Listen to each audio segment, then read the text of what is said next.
Всем привет! С вами снова я и канал Vintage Audio.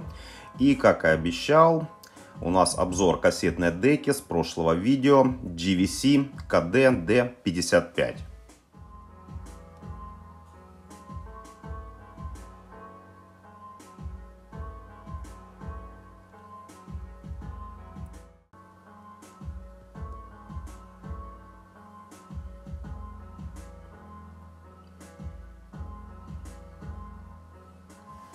Ну что ж, давайте, наверное, мы сегодня с вами перенесемся в золотую эпоху аналогового звука.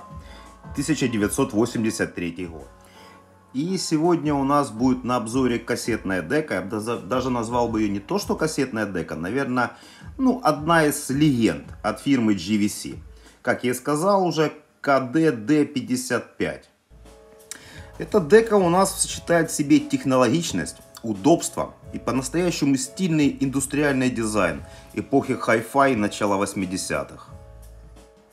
Поговорим о дизайне. Выдержана она в стиле технофутуризма начала 80-х. Корпус серебряный и с четким зонированием на панели. Раз, два, три, четыре зоны, 4 ключевых блока. Слева у нас индикаторы уровня, разъемы, регуляторы. По центру яркий, кстати, цифровой обалденный экран, который для своего времени довольно-таки функционален. И выбираем, модем, C60, да? Выбрали мы кассету, нажимаем мы на воспроизведение. И сейчас дека сама посчитает, сколько у нас осталось времени на кассете. Смотрите, 7 минут 41 секунда, и счетчик идет в обратном направлении. Также по нажатию кнопки мод мы сбрасываем счетчик. У нас он идет с самого начала. Еще раз нажимаем кнопку мод. Это у нас, я так понимаю, в сантиметрах, сколько у нас ленты прошло. Для того, чтобы у нас точно показывало количество оставшегося времени, кнопочка Type, мы выбираем сами, какую кассетку мы ставим. 46 минут, 60 минут, 90 минут и 120 минут. И в зависимости от того, какую кассету мы поставили, так он больше нам, точнее не больше, а точнее покажет, сколько времени у нас осталось. Поиск по паузам. До 20 пауз мы можем поставить. К примеру, мы выбрали 7-ю, нажали на кнопочку, и он пошел искать. Искать паузу. Тут у меня такая кассетка, такая специальная, написано. Щелк, он пошел воспроизводить. Смотрите, как он сразу начинает пересчитывать, сколько он осталось пленки. Сейчас дождемся. 25 минут. Кнопка Memory, она срабатывает только лишь тогда, когда у нас счетчик на нулях стоит. Сейчас идет воспроизведение. Мы на 0 поставили Memory кнопку, нажимаем перемотку влево, доходит до нулей, и опять идет воспроизведение. Может быть, я и повторюсь, но для 83-го года, я бы сказал, это очень даже шедеврально. А теперь посмотрите, как дека скомпонована. Посмотрите на ее симметрию. Каждая кнопка на своем месте. Все выверено. До такой степени точно, как будто бы, можно сказать, первоклассник взял линейку и все под линейку четко отрисовал. Один из самых привлекательных аспектов дизайна, на мой взгляд, такой субъективный, это, наверное, цветовая палитра. Черные, серые, синие, зеленые, оранжевые акценты на дисплеях и на кнопках. Посмотрите, как это красиво выглядит. Я вам честно скажу, такую деку не каждый раз можно увидеть. И не все делали в таком дизайне. Все функциональные элементы четко подчеркнуты.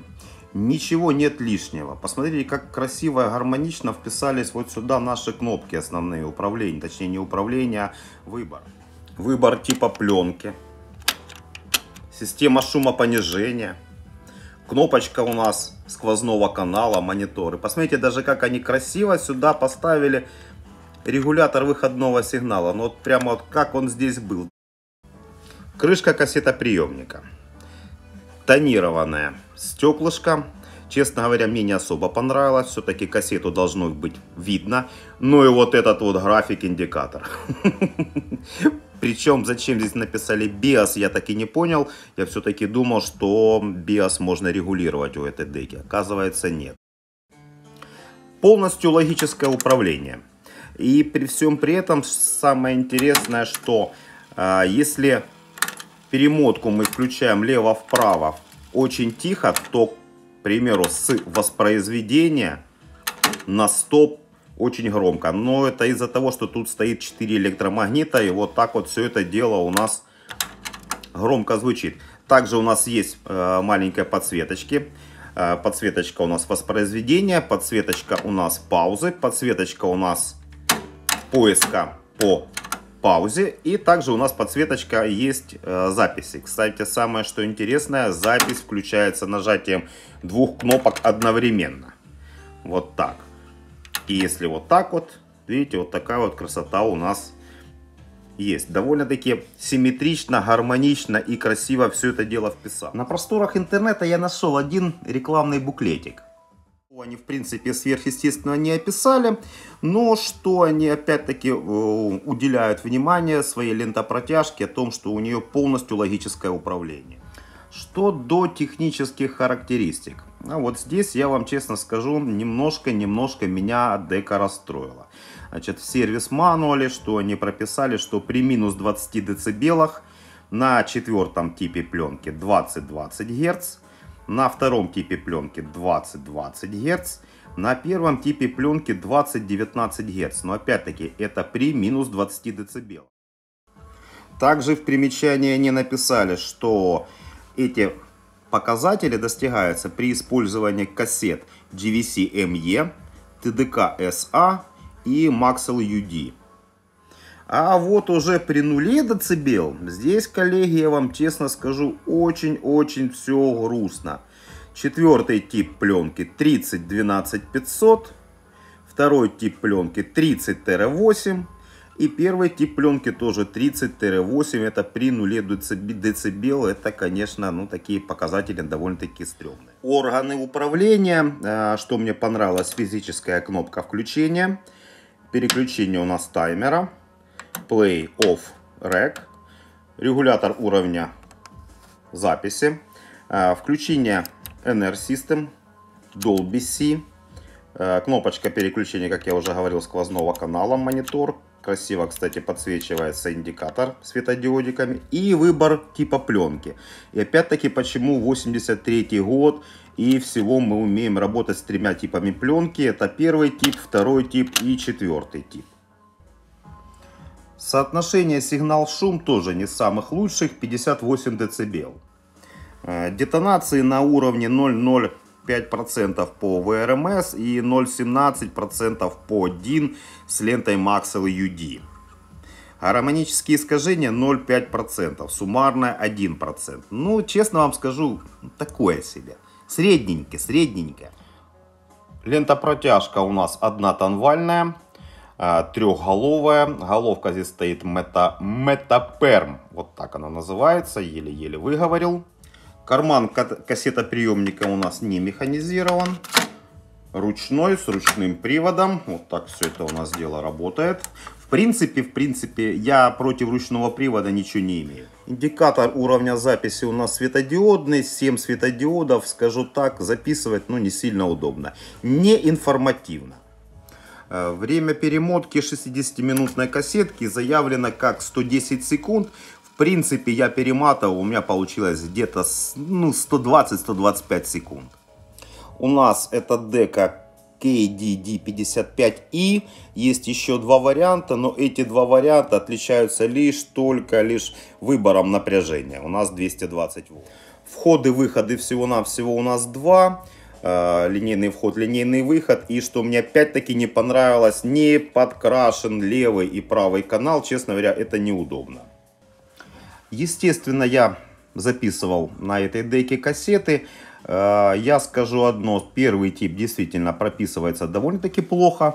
А вот 2-й и 4-й тип, мне понравился немного больше. Но ничего такого сверхъестественного, в принципе, дека не выдает. Что хотелось бы сказать напоследок за эту кассетную деку. Значит, чем она мне понравилась? Мне она понравилась дизайном.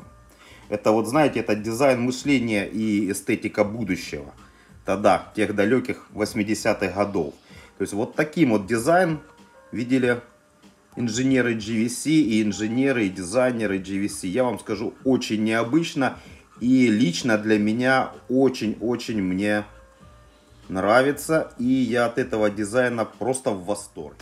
Что до того, нужна ли она в коллекции, я вам, коллеги, скажу честно. Смотря за какие деньги. И если есть любители GVC, ну, я бы, наверное, рекомендовал бы все-таки эту деку в коллекцию. Слишком она необычная, слишком она для тех лет, в принципе, технологична. Единственное, что, конечно, частотный диапазон, ну, такой слабоват. И нет подстройки биоса. Вот дека все-таки трехголовая, но почему они не сделали подстройку тока подмагничивания, для меня, честно говоря, осталось загадкой. Ну что ж, вот такой у нас получился обзор. Напомню, кассетная дека GVC KD-D55 1983 года. Подписывайтесь на канал, ставьте пальчик вверх, нажимайте обязательно на колокольчик, чтобы не пропустить следующее видео. Всем мира, добра, подписывайтесь на канал. Еще раз, пока-пока.